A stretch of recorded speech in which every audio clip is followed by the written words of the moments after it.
welcome back to another episode of Dink About It podcast. We have Danny back here. Hey guys. So he just won a big tournament today, or like this weekend, so we'll talk about that and go over some singles stuff. Sounds good. So do you want to just give a brief summary of your tournament? Yeah, so I went to Virginia this weekend. There was Body Armor hosts an annual tournament in Virginia, right inside the Richmond area at a pretty nice facility. It was definitely super modern. They had cameras everywhere. They had a lot of the matches streaming live on YouTube. So it was a $12,000 total money ball across men's singles, men's doubles, mixed, women's doubles, women's singles, and then some senior divisions. And there was some pretty good competition. There were, I think, 16 people in the men's singles. They had an OG style double elimination tournament. So if you lost in the main draw, you could go to the back draw and then you could actually come around to win the tournament. So at the beginning, I was kind of excited about that because usually I get knocked out pretty early and then the most you can play for is third. Except this time I went all the way through the main draw, and so I won the finals on the top, and then I had to literally play another match after you won the finals against somebody I'd already beat. And then if that guy had come back and beat me, we would have had to play 1 to 15 for the championship. So I ended up playing the same guy quite a few times in the men's singles. We went 3 sets in the main draw, and then he got through the back draw, and then we had, I think I beat him 12-10, 11-9, or 12-10, 13-11 or something in the finals. Super good players all around. There were a couple guys over 6-0. Most of the people kind of ranged between 5'4" and 5'8", I would say. So, and I played, I think it was 14 total singles matches, so I was destroyed. Every single one of my matches was 3, except for the first round and then the final. Everything was three sets, so definitely a tiring day. Did your duper go up a lot? Yeah, I think it went from 5-6 to 5-7-6. Oh, nice. So a lot of wins. I still don't know how it works. At one point I was a 5'8", like a year ago, and then I went down. Like the more tournaments I play, then I go down, and then, yeah, who knows what they got cooking over there anyway. But yeah, then my doubles went up from, I think, 5'5" to 5'6", or 5, went up a little bit. The doubles, I played with a guy from South Carolina for the first time named Josh Gianelli. And we did pretty good. We got to the finals. And then we tried to come around. We lost to the same team that we lost to in the main draw. It was close. So I think we were down 10-1 in the first game, came back to 10-9, lost like 11-9, 11-7, something like that. We had a huge win in the back draw. We were down 13-6. So this was for the second, third place to get into the finals. We were down 13-6 and we won 15-13. So that was pretty cool. We just started slapping everything. And it worked out. So yeah, all around it was a good weekend. Won a little bit of money. Body Armor's a part of the company that I work for. So I work for Coca-Cola. They made an acquisition of Body Armor a few years ago. So I know a lot of the people over there, and it's good for my work to do well in that tournament. So I'm trying to get them to do some more support for some of my tournaments. So results like that help me when I do well on my own. Yeah, I think I saw the Josh guy on Instagram. Yeah. Follow each other. He's got a rocket launcher for an arm. I swear he hits the ball harder than anyone I've ever seen. But we were playing with Franklins, and they were used Franklins. Like, they wouldn't even give us a new ball. And I read something where I was talking to somebody, I think, that worked for UPA, and he said that after 50 shots from a pro, the Franklin loses between 10 to 15% of its power. So if you think about like how many games were being played with all these Franklins, I think they literally just ran out by the second day. Like I would say the ball speed was, half of what and a Franklin's already slow. So I don't think that did us any favors because a lot of times both of us, when somebody would slam at us, we were like so early on the counters where the ball was just going so slow. And I was hitting drives in the net, drops in the net, like serves in the net. Everything was just short. So we literally had to dig deep and just rip everything as hard as we physically. It was almost impossible to miss long, honestly. So it was a fun time playing with him, though. I think we're gonna probably try to do another tournament or two. I think we're a good. It's always fun to play with a left-handed guy. Oh, he's lefty? Yeah. And then he's super long, and my style, I play with that scorpion style, so I usually sink down and cover like a really small area of the court, but I do it well, and then he covers the rest. So it honestly works out pretty good. So I'm assuming the singles was more rewarding? Yeah, probably just because of the sheer number of games. I got a desk job, so anytime, the most, I practice quite a bit of singles, but usually I play, 2 out of 3, 3 out of 5. The most I'll play in practice, I have one buddy, sometimes on like a Saturday afternoon when we both have time, we'll play best 4 out of 7. So at the most, it'll be 7 games if it's 3-3. Usually, somebody wins 4-2 or 4-1 or something, but that's probably the most games I'll play in a day. And to play 14 singles games in one day, and there's also the intensity's different too. Like when you're playing in practice, you might not be lunging for as many balls, but when you're in game 3 in your 11th game going for money, it's like more, my heart rate was higher. I was wearing my watch. I was in the 190s for quite a bit of time, so I'm sure a cardiologist would tell you that's not healthy, but yeah, it was definitely rewarding. I played well. I had to change my style by the end. I think after the semifinals of the main draw, I won in 3 games going into the finals of the main draw against a guy who's a 6-0. Super nice guy, good player. I was not feeling well. Like I was feeling like just nauseous, and I was like almost out of I was like out of liquid IV, out of body armor flash IV, out of water. I was running low on clothes, and I was just like overall not feeling well. So I started just swinging much harder and trying to end points faster because I was struggling to move as much and didn't want to play any long points. I could feel my left hamstring was starting to tighten up, and then I had in my head I have doubles the next day. I don't want to let my partner down, so trying to save a little in the tank too. So yeah, my game definitely changed as the day wore on and as I got more and more tired. In the finals, they had announcing, and one of the guys announcing, he's a PPA sign player. His name's Jonathan Medina Alvarez. He used to be a former tennis professional, and I think he's the oldest guy in the PPA tour. He's like 42 or 43. Super, super good player. He's beaten Jack Sock. He's beaten a lot of really good players. And we played maybe 2 months ago in one of the last rounds of the back draw in South Carolina, and I lost 18-16 to him. So he was announcing, and they were making fun of me on the broadcast because they saw me before the match, head buried in my towel, ice on my back. They asked, one of the guys went and bought me a drink because they looked, and I told them, I was like, if this is on live broadcast, I really hope I don't throw up on your live broadcast. But they didn't believe me. They said I'm only 29, so I'm fine and I'm being soft. But I was definitely struggling. I did not. And then, after we finished, I had burned 4,500 calories.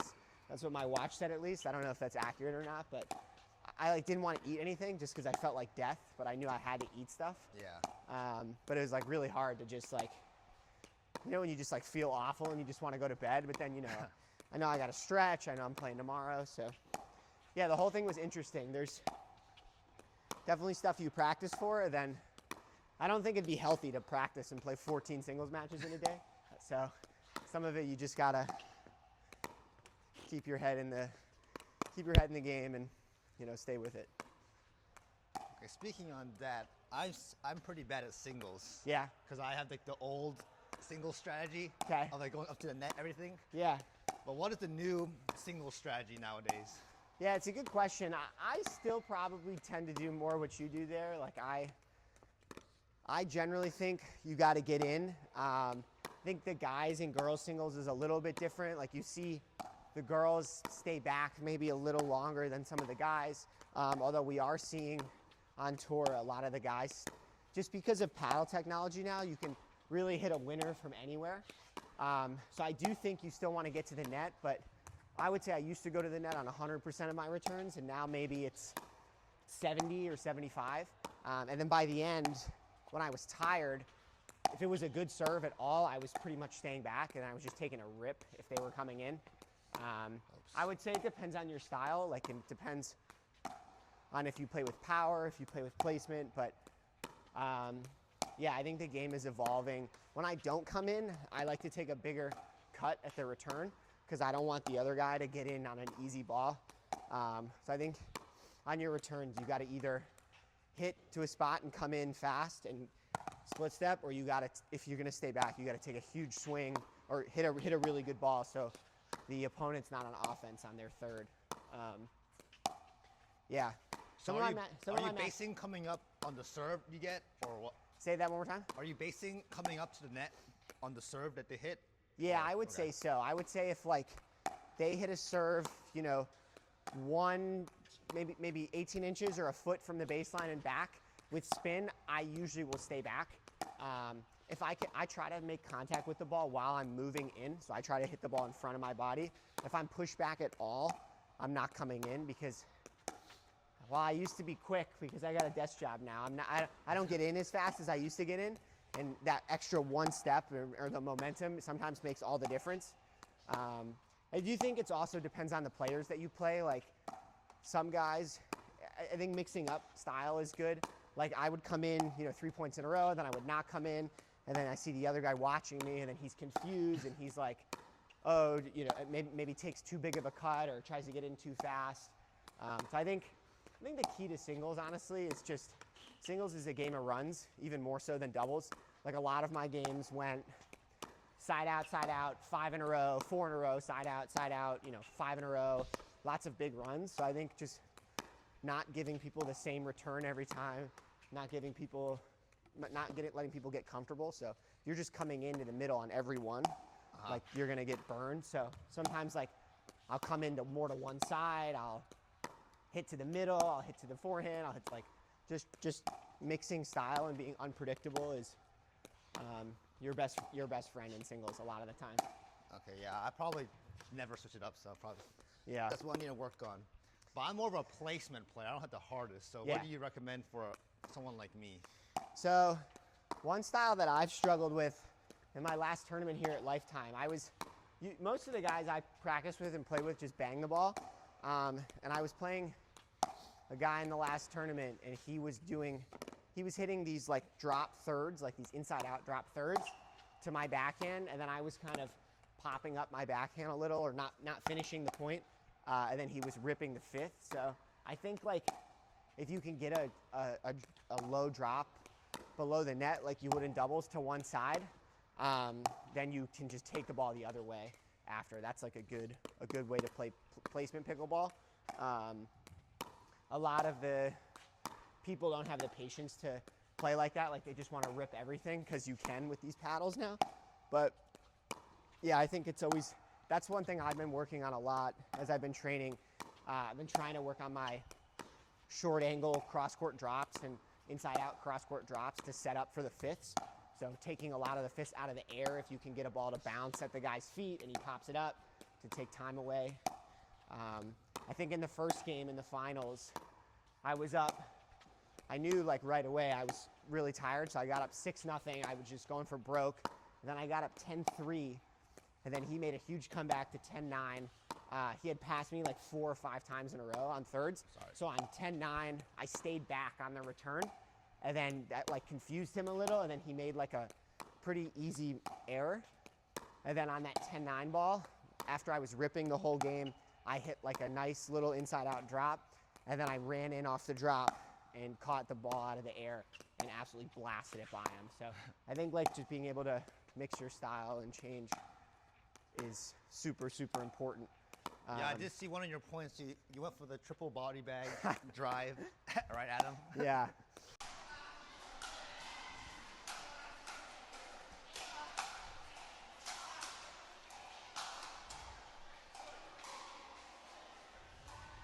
That, I think, angered Nadinoff a little bit that he came straight at the body there. I mean, I will do the same. You know, he's showing commitment to the play, and he's 3-0 up. And, you know, there's less than 2 minutes. He's already winning by 3 points. Yeah, there was a lot of talk about that. I don't think my opponent was a good guy. We were hanging out all weekend, so he was a super nice guy. But yeah, I don't think he was particularly happy with that in the moment. I will say, like, if you watch the match in context, he was, by that time, that was the so in the main draw, I beat him in 3 games, and then that was the 5th game we had played. And so he, like, started to know my tendencies and where I was going. He could read when I was going cross court, and he could read when I was going inside out. And so he was almost moving before I was hitting the ball. And so I was thinking to myself, I was like, why don't I just test his hands a little? Because if you hit it right at somebody while they're moving, they're not going to be expecting it. They're going to pop it up. So I had tried it maybe once or twice in the first match we played, and it did well. So yeah, in that one I just I wasn't feeling the placement, so I just absolutely let one fly at him. He got it back. I let another fly at him. He got it back, and then I hit him in the chest. Do you have the clip? With the third one. Yeah. Yeah, I think I have it. I'll have to. And there was announcing on it too, which was pretty funny. It's honestly an underrated shot in singles because most people think of singles as passing shot only, and it's impossible to cover the whole court. So usually when somebody goes to strike the ball from the baseline and you're at the net, you're trying to move one way and seeing where they're going. It's like in soccer when they do penalty kicks. You know, the goalie's like, do I go left or right? But I think I read a book one time that the best spot to hit a penalty kick is right down the middle because the goalie usually jumps one way or the other. I think like this, there's a similar, obviously if you hit a shitty shot right to the middle, like he's just gonna crush it. But if you have like an offensive ball and you have the ability to take the ball at a person, it's very hard to let the ball go in doubles. And in singles, like you're never really expecting to let the ball go unless it's to the side of you and you know it's going out. So I would say that strategy worked for me pretty much the whole day. I would say I took probably 9 or 10 cracks at my opponents, and I think I might have won all of the points. Although it's not a good strategy for every point because, you know, then they just stand there. But as a change of pace, super good point. Yeah, I'll be throwing that one up on the on the Danny Myron Pickleball account in the next week or so. Moving on to our next topic of the video we're going to do after this, about your scorpion. Yeah. So when did you realize you had a good scorpion? Yeah, so I think the scorpion was is an evolution of my table tennis game. So I went to the University of Michigan for school. Could have played like mid-Division I tennis or good Division III tennis. Ended up just deciding to play club at Michigan. But my best racket sport growing up was table tennis. I used to play lots of tournaments and stuff. Table tennis is on a ELO system like chess. So I was up to like, in high school, probably a 1,500, and then by the end of college, I was hovering around 1,800, which is a pretty good table tennis player. So anyone who's like a really good basement table tennis player will probably peaks at about 1,200. So the difference is like the tennis guys who just hit the ball hard versus the guys who really know how to play with spin. But my weirdest thing with table tennis was I would play on only one side of the paddle. So for whatever reason, like my wrist bends really good one way, but not the other way. So I only would use one side of the paddle. So in pickleball, I always struggled with that backhand flick. Same thing in tennis, like my one-hand slice is not good, my one-handed backhand volley. So one time I was thinking, I was like, why don't I just try to hit the ball like I do in ping pong? Because the ball's light. Can't do it in tennis, obviously. The ball's heavy, the racket's heavy. But paddle's light, ball's light. I think I can try it. So one practice day, I just decided to start hitting it. And I was hitting it pretty good. And I was like, I've never practiced this shot except for the 20 years of table tennis training. And it was better than my regular one-handed flick. So I started kind of incorporating that into my game. And then probably within a month or 2 months, it's now my best shot. So it's essentially hitting the same shot on both sides, like the same grip, forehand, backhand on one side. And that evolved into the scorpion, which is the shot where when somebody goes to speed up at you, you sink to the ground and you bend down, keep your hand up, and then you basically smack it back. And because I don't have to change, like a lot of guys cheat backhand or they cheat forehand. Most guys cheat backhand, that's what they want to do if you get into a speed up fight with them. And I can hit either side it's like a windshield wiper basically. So I hit this way here and this way here. So any spot I feel like I can cover. And that's probably my best competitive shot.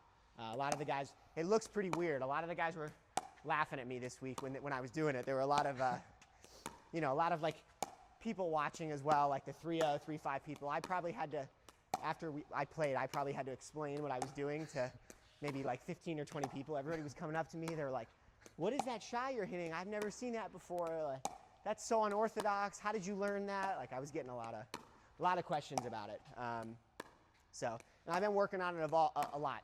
There's definitely disadvantages of the way I hold the paddle. Like you don't get as much reach. It's a little harder to flick a low ball.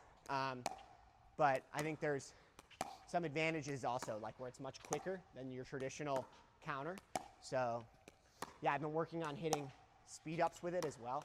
So and I can even started to dink a little bit with it too, which is ridiculous. But anything that like messes with the opponent's eyes is always a good thing. So like I would say the shot's is very sore on the eyes, and so when I hit it, I think people are confused a lot of the time, and then they're thinking about it, which is you want people to be not focused on the match when you're playing them. So yeah, I was on the other side of that a lot recently. Yeah. And I was like, this counter goes like way lower than like normal people's counters. Like if you speed up, you kind of expect it to come like somewhat back. Oh, I'll demonstrate. So if I hit it like this, but there was one speed up I was like trying to do like here, and then I was like straight down. I was like, oh. Yeah, so usually it comes like straight, so I can kind of re-counter it, but now it's going straight down. Yeah, I think also because I'm hitting it down, the paddle covers the ball, so the ball's like hard to like. Normally people speed up like this, where their wrist is down and so you see the ball super clearly the whole time. Versus I'm speeding like up like this, so the paddle covers the ball. It's almost like in baseball, you got like some of those pitchers that throw sidearm or they throw weird, where very hard to see the ball, so they might look like they're throwing harder. But yeah, as soon as I see the opponent going to hit a shot, I get down, and then I kind of I go here, and so from here or here, I'm the same exact grip. And then what it does do is it shrinks the court for me. So like if you're able to get it, over here or like hit like an off speed, I could have trouble with it. So that's why I need a good long partner to like. Usually I kind of go here. So I leave this open here. So if my partner was sliding and it was working out. It's also a really good shot against lots of guys because guys don't like to lob. One guy figured it out like maybe in the third game of doubles. He probably lobbed me like I was hitting. First they were all testing it. They were all trying to go to like my backhand side, which this side it like looks weird, but it's better than this side for whatever reason for me. And so I was hitting just a pile of winners when they were speeding it up. And then one guy got frustrated and he started lobbing. And actually, like he got me a few times on the lob because he would have like an easy ball to speed up, and then I would sink down, and then he would just stick it right over my head. And probably twice they like pushed us back, and then my partner adapted. And one time the guy lobbed me, and he like ran across the court to whale a left-handed overhead. So they stopped doing that. But yeah, I think like it's at least good for a couple points, which in tournament play when everybody's like almost the same level, that always helps. So. All right, I guess we can go into the actual tutorial. Let's do it. So stay tuned for that video.